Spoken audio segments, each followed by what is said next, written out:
नमस्ते, मैं हूं पायल रोहात की।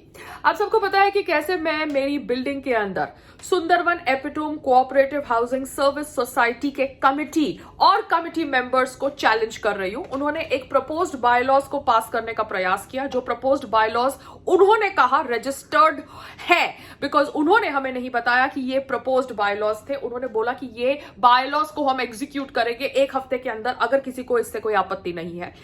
ये जब मैंने पढ़ा तो मैंने आरटीआई फाइल किया। आरटीआई फाइल करके मैंने रजिस्टर्ड बायलॉज की कॉपी सबके साथ शेयर करी। मैंने अपने इंटेंशंस क्लियर कर दिए कि मैं कोई भी प्रपोज्ड बायलॉज को एक्सेप्ट नहीं करूंगी, मगर मेरे साथ सोसाइटी का कोई भी फ्लैट ओनर टेक्निकली नहीं खड़ा, बिकॉज ऑब्वियसली उनको नहीं खड़े रहना, दैट इज देयर चॉइस। मगर मैं ये फाइट लड़ने वाली हूं क्योंकि मुझे लगता है कि Sundarvan epitome cooperative housing service society illegally बनी है।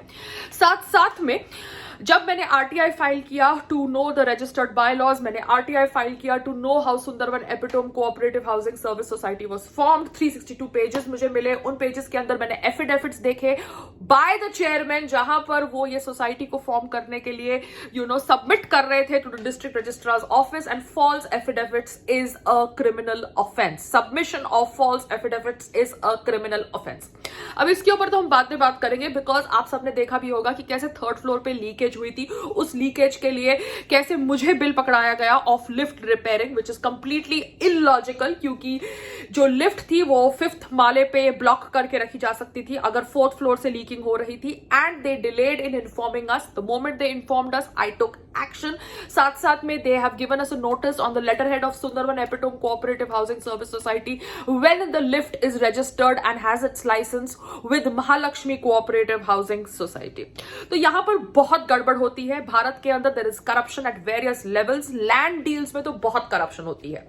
तो जब राम मंदिर ट्रस्ट के नाम पर एक इंफॉर्मेशन हम सब ने पढ़ी तो हमें लगा शायद ये करप्शन सही है, क्योंकि यहां पर इंफॉर्मेशन लिबरल गैंग ने फैलाई कि कैसे रवि मोहन तिवारी और सुल्तान अंसारी ने एक लैंड को खरीदा जो अयोध्या में था नेक्स्ट टू राम मंदिर कंस्ट्रक्शन, और वो लैंड उन्होंने खरीदा एट 2 करोड़ एट 7:10 PM, और वही लैंड को उन्होंने बेचा to Champat Rai the trustee of Ram Mandir at 7:15 PM for 18.5 crore. अब ऐसे तो obviously this looks like corruption, no denial, मगर इसके पीछे का क्या सच है? पीछे का सच ये है कि the first agreement to sell the land, वो लैंड जिसके ऊपर हम डिस्कशन कर रहे हैं, by Kusum Pathak to Ansari and others had taken place in 2019. 17/9/2019, Kusum had agreed to sell that land to Ansari at the then prevailing market rate of 2 crores and received 50 lakh rupees as advance payment. The agreement was duly registered. तो register हुई थी ये agreement 2019 में। अंसारी को allow किया गया था 3 years of time period to pay the rest of the amount, that is 1.5 crores to Kusum for the purchase of the land. The rupees 1.5 crore meant to be paid by Sultan Ansari to Kusum, उसका grace time period था September 2022.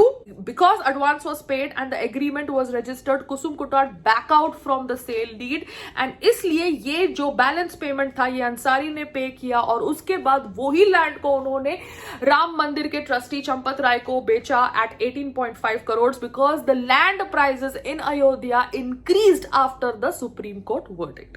मगर ये सच को obviously liberals ने जिस प्रकार से पेश किया, specially AAP political party, Samajwadi party and Congress, ऐसा महसूस हुआ कि there was a corruption, because हम सबको पता है कि भारत के कण कण में बहुत अंदर तक करप्शन है। We all are aware of it, और हम सब कहीं ना कहीं इस करप्शन का हिस्सा बन जाते हैं, knowingly unknowingly, because it is very difficult to fight the system.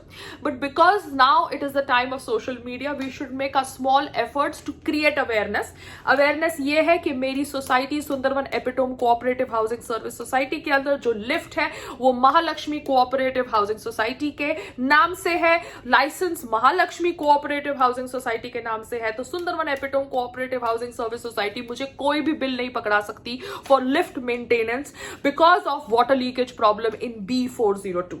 और सबसे ज्यादा शॉकिंग बात है कि जो बिल्डर थे, गणेश बिल्डर्स, उन्होंने क्या कंस्ट्रक्शन किया। कंस्ट्रक्शन इतना बेहतरीन था कि B402 के वॉश एरिया में लीकेज होती है और वहां से पानी जाता है उनके सर्वेंट्स रूम में, और वो सर्वेंट रूम 402 का है, वहां से पानी ट्रेवल होता है through a passage to the servants room in 401, and वो 401 के बगल में जो सर्वेंट्स लिफ्ट है उसके अंदर पानी जाता है। सो यू कैन अंडरस्टैंड से कंस्ट्रक्शन करी गई होगी इस बिल्डिंग की। The water travelled from wash area of B402 to the servants lift, मतलब in between the slabs there must be less cement, and because of which the water traveled and this kind of leakage happened। मगर इस leakage का इल्जाम अब B402 को नहीं दे सकते, because B402 ने इस लीकेज को 2 दिन में रिजॉल्व किया।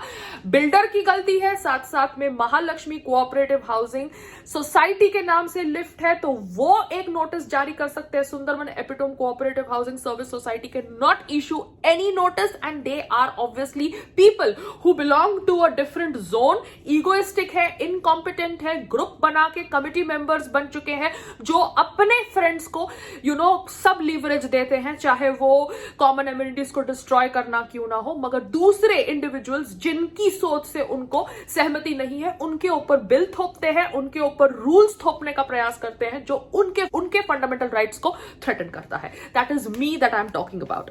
Anyways, so life in India is full of excitement. In India you have corruption at various levels. Land corruption is a part of it, मगर राम मंदिर trust was not a part of land corruption that we see usually in India. यहाँ पर the deed which was signed in 2019 got executed in 2021, and that's about it. And obviously Ram मंदिर trust को वो land चाहिए था, because वो land पे वो कुछ कंस्ट्रक्शन करना चाहते थे for pilgrims who would be coming to Ayodhya, and that is why they bought the land at a higher price. And Sultan Ansari got lucky and got paid an amount which was not even imagined by him.